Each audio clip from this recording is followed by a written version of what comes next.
విశాఖ ఆంధ్ర విశ్వవిద్యాలయ ఇంజనీరింగ్ కళాశాల మైదానంలో మహాసంక్రాంతి సంబరాలు అంగరంగ వైభవంగా జరిగాయి. రాజ్యసభ సభ్యుడు జీవీఎల్ నరసింహారావు అధ్యక్షతన జరిగిన సంక్రాంతి సంబరాల్లో మహిళలు పెద్ద ఎత్తున పాల్గొన్నారు. సంక్రాంతి సంబరాల్లో భాగంగా మహిళలు అందమైన రంగురంగుల రంగవల్లులు వేశారు. అనంతరం సంక్రాంతి ముగ్గులు చుట్టూ చేరి మధ్యలో గొబ్బెమ్మలను పెట్టి సంక్రాంతి వేడుకలు జరుపుకుంటున్నారు. ఇదే అంశానికి సంబంధించి మరింత సమాచారం మా ప్రతినిధి చంద్రశేఖర్ అందిస్తారు.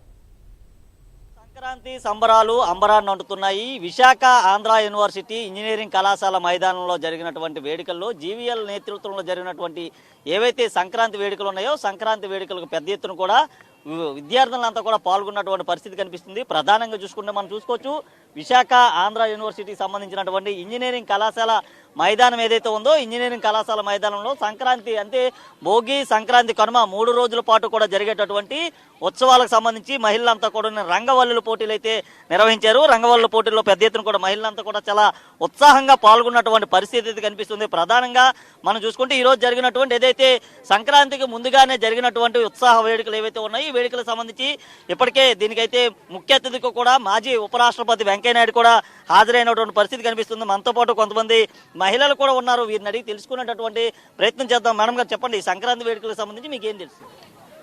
ముందుగా అందరికీ సంక్రాంతి శుభాకాంక్షలు అండి. మేము ఇక్కడ జీవీఎల్ గారి సంక్రాంతి సంబరాలు ప్రతి ఇయర్ వస్తాము. అలానే ఈ ఇయర్ కూడా పార్టిసిపేట్ చేద్దామని వచ్చాము. ఈ ఇయర్ మా కాలేజ్ తరపు నుంచి వచ్చాము, JD institute of fashion technology నుంచి. ఫ్యాషన్ అంటే ఓన్లీ లైక్ ట్రెండీయే కాదు, కల్చర్ కూడా ఫాలో అవుతామని చెప్దామని దాని రిలేటెడ్ ఒక ర్యాంప్ వాక్ కూడా మేము చేద్దామని సార్కి అడిగాము. దానికి 13th మేము ర్యాంప్ వాక్ కూడా చేస్తున్నాము. తప్పకుండా అందరు రావాలి, వచ్చి మమ్మల్ని దీవించాలని చూసుకుంటాం. మీకు సంక్రాంతికి సంబంధించి మీ కుటుంబ సభ్యులు కానీ తాతలు కానీ లేదా అమ్మమ్మలు నాన్నమ్మలు వీళ్ళ దగ్గర నుంచి ఏం నేర్చుకున్నారు? వాళ్ళ దగ్గర నుంచి ట్రెడిషన్స్ ఎప్పుడు మర్చిపోకూడదు, మన లాంగ్వేజెస్ కానీ మన మదర్ టంగ్ కానీ ఏది మర్చిపోకుండా దీన్ని కొంచెం లైక్ ఈజీ స్మార్ట్ వర్క్ కింద ఎవాల్వ్ చేయొచ్చు అని నేర్చుకున్నాం. చూసుకుంటే ఇంకా మరికొంతమంది కూడా ఉన్నారు. आपका नाम बोलिए, आप कहाँ से आया? मेरा नाम रिद्धि पटेल है. मैं गुजरात की हूँ एंड गुजरात या आई एम नॉर्थ इंडियन. मैं इधर आके जैसे इन सबको देख रही हूँ कि ये सब बहुत अच्छे से मिलजुल के संक्रांति सेलिब्रेट कर रहे हैं, तो मेरे को भी बहुत अच्छा आ रहा है. एंड इनफैक्ट मेरे को ऐसे पता चल रहा है कि ये ट्रेडिशन में ऐसे होता है एंड ऑल. मतलब संक्रांति के बारे में आप क्या जानना चाहते हैं? संक्रांति इज नथिंग बट ऐसे सब ऐसे मिलजुल के साथ में फेस्टिवल सेलिब्रेट करते हैं. संक्रांति में this is my first time actually, like ऐसे सबके साथ मिलजुल के करना. तो आपको कैसे लगा यहाँ पे पूरा रंगवल्लू वगैरह देख के आपको कैसे लगा? मेरे को बहुत अच्छा लग रहा है. It's a good thing actually. మొత్తం చూసుకోవచ్చు ఏదైతే సంక్రాంతికి సంబంధించినటువంటి రంగవల్లుల పోటీలంతా కూడా జరుగుతున్నాయి. అమ్మ చెప్పండి, ఏం తెలుసు సంక్రాంతికి సంబంధించి? లైక్ నేను ఇక్కడ చదువుకోలేదు, కర్ణాటకలో నేను చదువుకున్నా. కానీ నాకు తెలిసింది ఏంటంటే లైక్ ఫ్యామిలీ మొత్తం కలిసి చేసుకునేది పండగ. లైక్ ఇప్పుడున్న జనరేషన్లో అయితే కనుక ఎక్కడెక్కడో ఉండి చేసుకొని లైక్ ఫోన్ల ద్వారా విషెస్ చెప్పుకునేదే పండగ అనుకుంటున్నారు.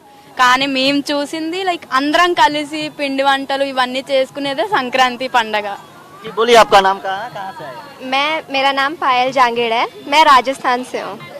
सो मैंने लाइक फैमिली के साथ देखा तो है लाइक तेलुगु सेलिब्रेशंस, बट ये लाइक विथ फ्रेंड्स पहली बार है यहाँ पे. చూసుకోవచ్చు పెద్ద ఎత్తున కూడా మహిళలంతా కూడా సంక్రాంతి సంబరాలు అయితే జరుపుతున్నటువంటి పరిస్థితి కనిపిస్తుందమ్మా. మీరు ఎక్కడి నుంచి వచ్చారు? నాది వైజాగ్ అండి. ఎట్లా అనిపిస్తుంది సంక్రాంతి సంబరాలు ఈ ఏడాది? చాలా బాగున్నాయి. కొత్త బట్టలు కొనేసుకున్నాం. ఎలా అనిపిస్తుంది? లాస్ట్ ఇయర్ కూడా ఇక్కడికి సంక్రాంతి సంబరాలకి వచ్చాం మేము. ఇప్పుడు కూడా చాలా బాగా అనిపిస్తుంది. పండగ అంటే ఇలానే ఉండాలి. అంటే సిటీ కదా, సిటీలో ఎవరు అంతగా చేసుకోలేరు పండగని. సో ఇక్కడ జీవీఎల్ గారు ఇలా సెలబ్రేట్ చేయడం వల్ల చాలా మందికి అంటే తెలుస్తుంది మన కల్చర్ కోసం. అది సంక్రాంతి అంటే కేవలం ఒక రంగుల విల్లులే కాదు, ఇంకా చాలా వరకు కూడా ఉన్నాయి. ముఖ్యంగా చూసుకుంటే సంక్రాంతి అంటే ఒక పండగ శోభ ఏ విధంగా వస్తుందనేది మనం చూసుకోవచ్చు. ముఖ్యంగా కూడా ఏదైతే ఇక్కడ గంగిరెద్దులు కూడా ఆడిస్తున్నటువంటి పరిస్థితి ఉంది. ఎందుకంటే మన ఇంటి ముందరకు వచ్చి గంగిరెద్దులు వాళ్ళు ఉదయాన్నే వచ్చి మేల్కొల్పుతో వారి యొక్క ఏదైతే దీవెనలు కూడా అందిస్తూ ఉంటారు. వారికి కూడా పిడికడు బియ్యం వేసి వారి యొక్క ఆశీస్సులు అయితే పొందుతూ ఉంటాం. ఈ విధంగానే మరోవైపు చూసుకుంటే ఏదైతే ఇటు సంక్రాంతి వేడుకలు జరపడంతో పాటు ఏదైతే హరిదాసులతో కూడా పెద్ద ఎత్తున కూడా కోలాహల వాతావరణం కూడా నెలకొంటుంది. అలాగే చూసుకోవచ్చు ఆంధ్ర యూనివర్సిటీ మైదానం ఏదైతే ఉందో ఈ మైదానంలో మరోవైపు చూసుకుంటే కోలాటాలతో చిన్నారి యువకులతో పాటు మహిళలంతా కూడా చాలా ఉత్సాహంగా పాల్గొన్నటువంటి పరిస్థితి కనిపిస్తుంది. ఇది ప్రస్తుతం ఉన్నటువంటి తాజా పరిస్థితి. వీడియో జర్నలిస్టు సుధాకర్తో చందు, ప్రైమ్ 9 విశాఖ నుండి.